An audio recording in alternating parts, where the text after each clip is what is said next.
There's an emptiness and a restlessness that I experience every day.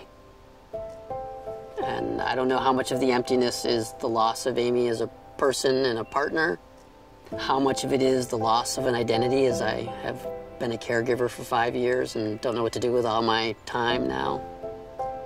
You know, today I'm not so sure where I go from here. Amy and I were married Memorial Day weekend in 1994. We got married on the Jersey Shore in a town called Avon by the Sea.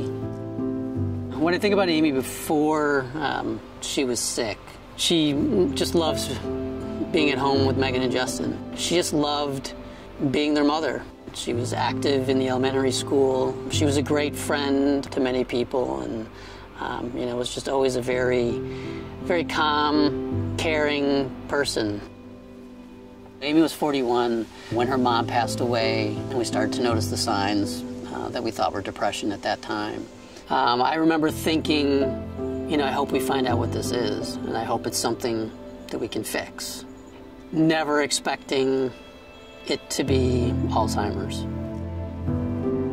I think a lot of people think Alzheimer's is like an old person's disease, but it's not. It's the hardest thing to watch somebody you love or somebody you care about diminish right in front of you, not knowing why or how you can stop it, because there is no cure for Alzheimer's currently. When she first got sick, I was 10 or 11 years old, so I was pretty young. I took care of her every day. After the caregivers would go home, I would stay there until my dad got home and just watch over her. Yeah, I first met Brian and Amy. I felt like the air got taken out of my lungs. She was a young woman, you know, and her husband could have been my younger brother, you know. I think about Brian and Amy and the journey that they walked together. Her as a young mother and her children. I have to say, not just me, but everyone in our clinic felt sort of instantly drawn to them. There was a fundamental dignity to the way they were with this. Knowing that Alzheimer's is a terminal illness is, in a way, earth-shattering. Megan and Justin were 10 and 13 at that time, so having to share with them what was going to happen to Amy.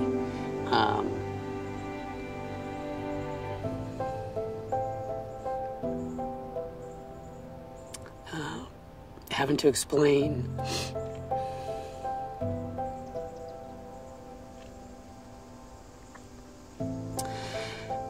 explain that she wouldn't live till she's 70, and having to explain that it was really going to be much sooner,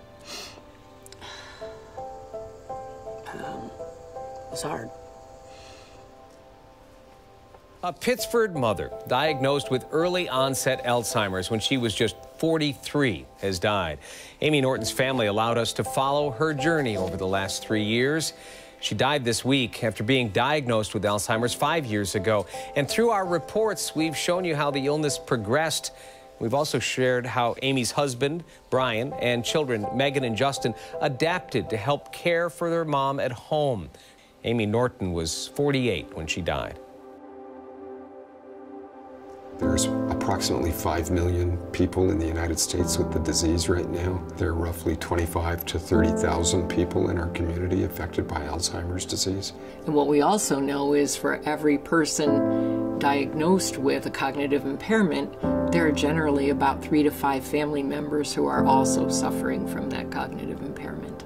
We're talking, even in a community the size of Rochester, up to 150,000 people in our community are affected by this disease, either directly or because somebody we love has the disease.